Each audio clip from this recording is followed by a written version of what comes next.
যেন দেখে তোমার এই বাংলা চলচ্চিত্রে অনেক নায়ক এসেছেন, কিন্তু মাত্র কয়েক বছরের ক্যারিয়ারে যিনি হয়ে উঠেছিলেন কোটি মানুষের স্বপ্নের নায়ক, তিনি সালমান শাহ। তার আসল নাম চৌধুরী মোহাম্মদ শাহরিয়ার ইমন। পর্দার সেই ইমন আজও বেঁচে আছেন কোটি দর্শকের ভালোবাসায়। অথচ মাত্র 25 বছর বয়সেই থেমে যায় তার জীবন। আর তার মৃত্যু 3 দশক পরও প্রশ্নটা রয়ে গেছে, আসলে কি হয়েছিল সেই রাতে।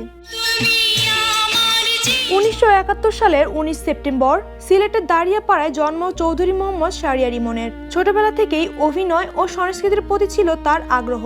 পঞ্চম শ্রেণীতে পড়ার সময় মডেলিং এ যুক্ত হন। বিজ্ঞাপন ও মিউজিক ভিডিওর পর ছোট পর্দায় অভিনয় শুরু করেন। আকাশ ছোঁয়া, দোয়েল ও পাথর সময়ের মতো নাটকে কাজ করে নজর কাড়েন। তবে তার ক্যারিয়ারের মোড় ঘুরে যায় পরিচালক সোহানুর রহমান সোহানের হাত ধরে। টেলিভিশনে সালমানের বিজ্ঞাপন দেখে তার সঙ্গে যোগাযোগ করেন সোহান। এরপর 1993 সালে মুক্তি পায় কেয়ামত থেকে কেয়ামত। মৌসুমের বিপরীতে এই সিনেমা দিয়েই বড় পর্দায় অভিষেক। প্রথম ছবিতেই দর্শকের মনে জায়গা করে নেন তিনি। ব্যক্তি জীবনেও তখন নতুন অধ্যায়। সামিরা হকের সঙ্গে সম্পর্কের পর 1992 সালের 20 ডিসেম্বর তাদের বিয়ে হয় বলে বিভিন্ন প্রতিবেদনে উল্লেখ করা হয়েছে। এরপর একের পর এক জনপ্রিয় সিনেমায় অভিনয় করেন সালমান। স্বপ্নের ঠিকানা, মহামিলন, তোমাকে চাই, সত্যের মৃত্যু নেই, চাওয়া থেকে পাওয়া ও আনন্দ অশ্রু সহ মোট 27টি চলচ্চিত্রে অভিনয় করেন তিনি। বিশেষ করে শাবনূরের সঙ্গে তার জুটি দর্শকের মধ্যে তৈরি করেছিল তুমুল জনপ্রিয়তা। তাদের ঘনিষ্ঠতা নিয়ে এক সময় প্রেমের গুঞ্জনও ছড়ায়।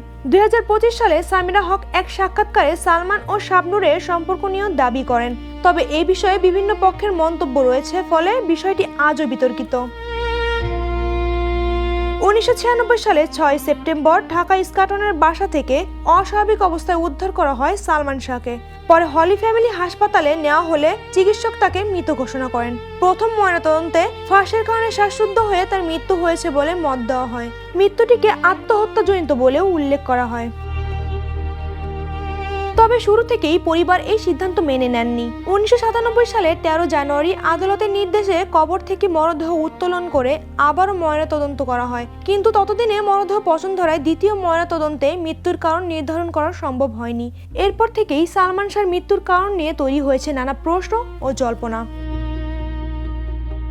2025 সালে 29 বছর পর আদালতের নির্দেশে সালমান শাহর মৃত্যুকে কেন্দ্র করে হত্যা মামলা করা হয়। মামলায় তার সাবেক স্ত্রী সামিরা হক ও অভিনেতা আশরাফুল হক ডন সহ 11 জনকে আসামি করা হয়। 2026 সালে মে মাসে আদালত দেহাবশেষ উত্তোলন করে নতুন করে ময়নাতদন্তের অনুমতি দেয়। পরে সেই আদেশ বাতিল চেয়ে আবেদন করা হয়। এরই মধ্যে 2026 সালের আগস্টে বিমানবন্দর থেকে গ্রেফতার হন অভিনেতা আশরাফুল হক ডন। পরে তাকে সিআইডির কাছে হস্তান্তর করা হয়। সালমান শাহর মা নীলা চৌধুরীর বক্তব্য অনুযায়ী অভিনেতা ডিপজলের সহযোগিতায় ডনকে গ্রেফতার করা হয়েছে। মামলা তদন্ত এখনো শেষ হয়নি। আগামী 30 আগস্ট তদন্ত প্রতিবেদন দাখিলের কথা রয়েছে। এরপরই সামনে আসতে পারে নতুন কোনো তথ্য, আর তখনই হয়তো মিলবে 3 দশক ধরে ঘুরে বেড়ানো সেই প্রশ্নের উত্তর। সালমান শাহর মৃত্যু কি সত্যি আত্মহত্যা, নাকি এর পেছনে ছিল অন্য কোনো রহস্য? মাত্র 25 বছরের জীবন, অথচ কয়েক বছরের চলচ্চিত্র ক্যারিয়ারেই সালমান শাহ হয়ে উঠেছিলেন এক প্রজন্মের ফ্যাশন, ভালোবাসা আর স্বপ্নের নাম। 3 দশক পরও তার সিনেমা, স্টাইল আর গান দর্শকদের মনে একই রকম জীবন্ত। তাই সালমান শাহ শুধু একজন নায়ক নন, বাংলাদেশের চলচ্চিত্র ইতিহাসে তিনি এক অমর অধ্যায়।